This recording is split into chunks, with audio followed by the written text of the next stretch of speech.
जब पार्लियामेंट पर 2001 में 13 दिसंबर को आतंकवादियों ने हमला किया था, उस वक्त आतंकवादियों से मुकाबला करते हुए गेट नंबर 5 में खड़ी राधा चौहान ने कमलेश को बचाने का भरसक प्रयास किया। उस दौरान उनके 2 गोलियां लगी और उनको राम मनोहर लोहिया अस्पताल में भर्ती किया गया। उसके 10 दिन के बाद उनको अस्पताल से छुट्टी दे दी गई और उनको होमगार्ड की नौकरी से भी हटा दिया गया। उनको किसी तरह का मुआवजा भी नहीं दिया गया, ना उनको जो है दिल्ली पुलिस में कोई नौकरी दी गई, ना किसी तरह का जो है आश्वासन मिला।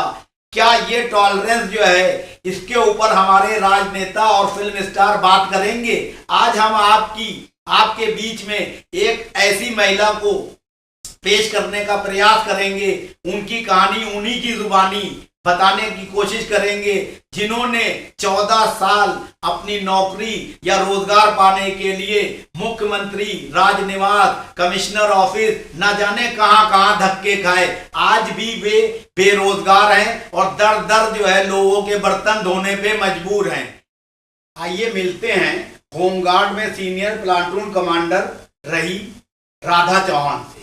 राधा जी, जिस दिन जो है पार्लियामेंट पर अटैक हुआ था, उस वक्त आपकी ड्यूटी कहाँ थी? मैं राधा चौहान है। मेरे गेट नंबर 5 पर मैं ट्रैफिक पुलिस की होमगार्ड थी। गेट नंबर 5 पर हमारी ड्यूटी थी। जब फायरिंग की आवाज़ आई तो एक दिल्ली पुलिस के जैडो एएसआई वो आगे चले, मैं उनके पीछे से थी। मैं पार्लियामेंट थाने में 10 तारीख को मैंने आमद कराई। मुझे ज़्यादा दिन नहीं हुए थे पार्लियामेंट थाने में। 10 तारीख को आमद कराई, 11 को ड्यूटी लगी, 12 को लगी, 13 तारीख को हमारी फिर उसी पॉइंट पे हमारी ड्यूटी लगी। उस पॉइंट पे मैं जाने के बाद के 10:55 पे 10:55 पे ये हादसा हुआ था। जब हम अपने पॉइंट पे जाके मैं खड़े हुए ही थे तो आवाज़ उधर से आ रही थी। अब यह नहीं पता किसकी आवाज़ आ रही थी।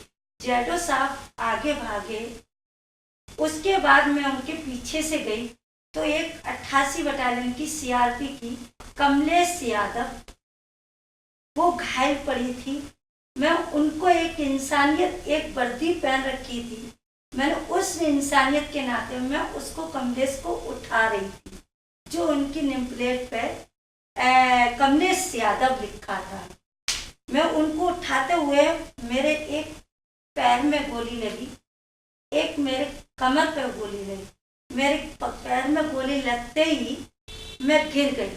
उसके बाद क्या हुआ जब आप अस्पताल में एडमिट हो गई, उसके बाद जो है कितने दिन के बाद आपको वहां से छुट्टी मिली और फिर आपने क्या किया? हमारे को छुट्टी मैं जब बेड पे पाई, 3 नंबर बेड था इमरजेंसी का। मैं पूछा, पुलिस के हेड कांस्टेबल थे, मैं पूछी मैं कहाँ पे है, तो उन्होंने राम लोहिया अस्पताल मुझे बताया। मैं राम लोहिया अस्पताल में है और तुम्हें ऐसे ऐसे लगी और हम पीसीआर की गाड़ी से एडमिट कराया। फिर आपको जो है उसके बाद जब वहां से छूट गई आप अस्पताल से, तो दोबारा आप अपनी नौकरी के लिए गई? दोबारा से मैं गई थी जब उन्होंने कहा हेड कांस्टेबल ने अब इसकी कार्रवाई होगी और कार्रवाई होकर हमें अपनी खून सनी वर्दी हमें उतार के दे दो।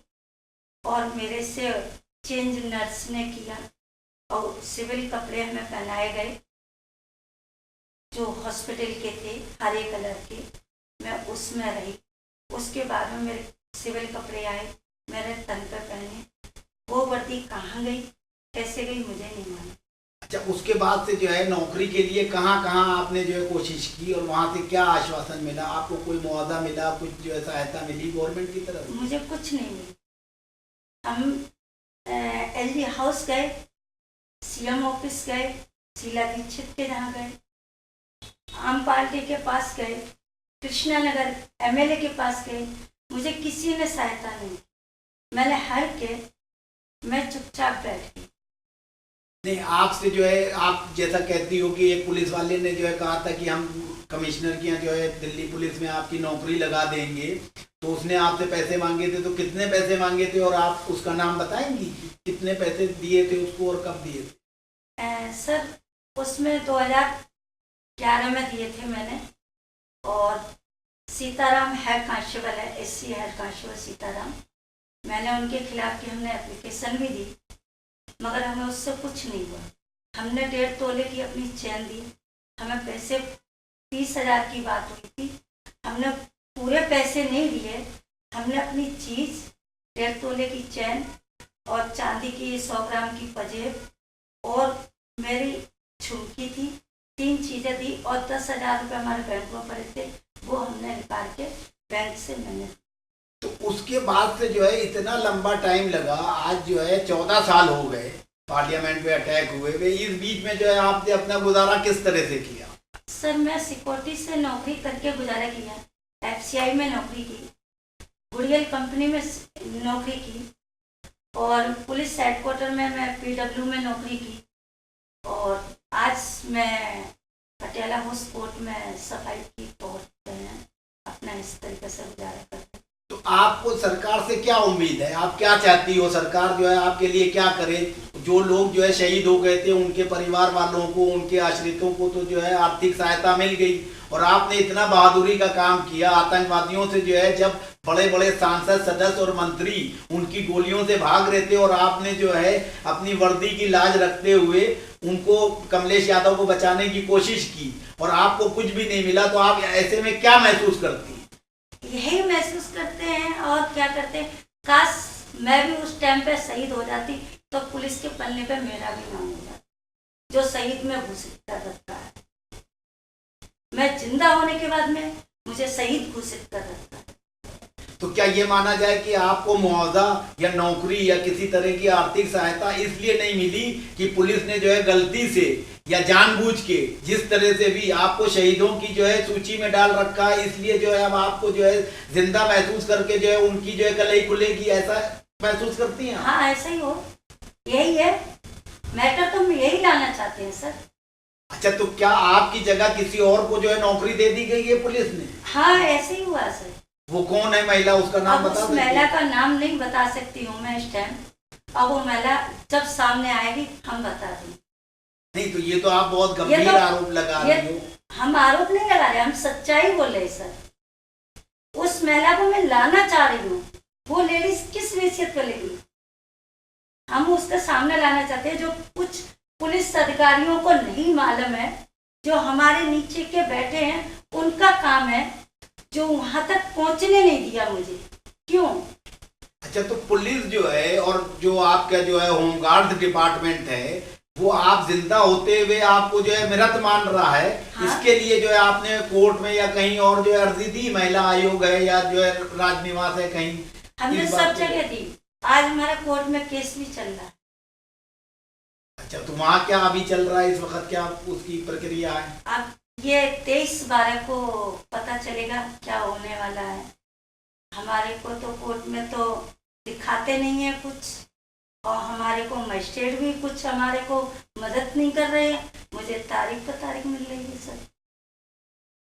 तो अब अभी इस वक्त जो है अब 13 दिसंबर फिर आने वाला है, ऐसे में जो है पिछली बार की तरह, हर बार की तरह आपको जो है मीडिया वाले, न्यूज़पेपर और चैनल वाले आपसे वार्ता करेंगे और आपकी अभी तक कोई समस्या नहीं है, तो आप ये क्या सोचती हो इसके बारे में? अभी तक उनकी यही भावना रही है, उन्होंने अपने खाता पूर्ति करी है। अनुराग साहब, आज तक वालों ने, एबी न्यूज वालों ने और इन चैनलों वालों ने, जिन जिन ने हमारा इंटरव्यू लिया है हर 13 दिसंबर को, उनको कैसे पता चला कि काकरिया राधा चौहान मर गई, तो ये हर 13 दिसंबर को अपनी कैसेट बना के कैसे ले जाते हैं, वो राधा चौहान कौन है? तो आप इस बार उनसे ये कहना कि हमारी जो है सच्ची बात और सही बात जो है सरकार के सामने लाएं, ना कि जो है मेरी जो है सिर्फ बाइट्स लेके जो है टीवी पे दिखा दें। ये टीवी पे लेते हैं, अकेले में मिलते हैं और बात करके हट जाते हैं। मुझे नहीं पता फिर बाद में इन दोनों की क्या होमगार्ड में और क्या जियो न्यूज की मीडिया से बात होती है, मुझे नहीं पता। मुझे तो उस समय मैं लाचार थी, मेरे 2012 में टांग टूटी थी हेडक्वार्टर में पीएचक्यू के अंदर ऑन ड्यूटी पे। तो मैं लाचार थी, तो मैं राजा गार्डन गई थी और मेरे को बेल्ट नंबर 2528 पे कृष्णा नाम की लेडीज का फोटो लगा रखा। 1294 की मैं भर्ती हूँ, इसलिए मुझे गुमराह कर रहे हैं। एक बेल्ट पे 2 लेडीज कभी नहीं चलती हैं, क्यों मुझे लावारिस छोड़ रखा? तो होमगार्ड वाले जो है सिरे से जो है आपको जो है मान ही नहीं रहे हैं अपना कर्मचारी, आपका ये कहना है? हाँ जी, क्यों नहीं मान रहे? हमारे पास तो सबूत है ना, हमारे पास होमगार्ड का सबूत है। हमारे पास में ऑन ड्यूटी की 13 दिसंबर की प्रेजेंट ड्यूटी तो वो की सब है। सारे सबूत आपने जो है, और जो मीडिया घराने के लोग आते हैं न्यूज़पेपर वाले या चैनल वाले 13 दिसंबर को हर साल, तो आपने उनको दिखाए, उनको बताया अपना बेल्ट हमने नंबर? सब कुछ दिखाया सर, सब कुछ दिखाया, सब कागज दिखाए, फाइल दिखाई। तो आपने उन्होंने उन अपना पत्रकारों फोटो से को दोबारा शेयर- क्यों नहीं पूछा कि भैया हमारा तो कुछ नहीं हुआ? हमने अनुराग सर को हमें अपना नंबर दिया, उन्होंने और फोन करके पूछा। हमने पूछा सर क्या हुआ, अभी चल रहा है, क्या चल रहा है? मुझे अभी तक कोई खबर नहीं मिला, अभी तक हमें कुछ खबर नहीं मिला। तो अब आप क्या सोचती हो कि कोर्ट में आपने जो मामला डाला है उससे आपको न्याय मिल जाएगा, और कब तक मिल जाएगा, आप क्या सोचती हो? मैं तो ये सोच रही हूँ, माता रानी से ये दुआ कर रही हूँ, हमारा जल्दी से आप लोग मदद करो, और आप ही लोगों से मेरा सहारा है, बाकी तो हमें कहीं से मदद नहीं मिल रही है, बस हम। धन्यवाद। ये थी राधा चौहान, जो पूरी बहादुरी के साथ पार्लियामेंट में जब आतंकवादियों ने हमला किया था तो उनसे मुकाबला किया था, और सीआरपीएफ की एक हेड कांस्टेबल कमलेश यादव को बचाने के चक्कर में इनको 2 गोलियां लगी और बुरी तरह से जान की परवाह किए बना इन्होंने जो है अपने कर्तव्य को निभाया। लेकिन अफसोस इस बात का है कि इनको इनाम मिलने के बजाय प्रताड़ना ही मिल रही है। अब ये देखना हमारी जनता का जो है विचार करने का विषय है कि हमारे देश के नेता और नीति निर्धारक सहिष्णुता, असहिष्णुता और छोटे मोटे मामलों को लेकर पूरे रात दिन टीवी चैनलों पे बहस किया करते हैं, लेकिन एक जायज मुद्दे को लेकर इसको वायरल करने वाला भी कोई नहीं, दिखाने वाला भी कोई नहीं, और उसकी मदद करने वाला भी कोई नहीं। जय हिंद, जय भारत।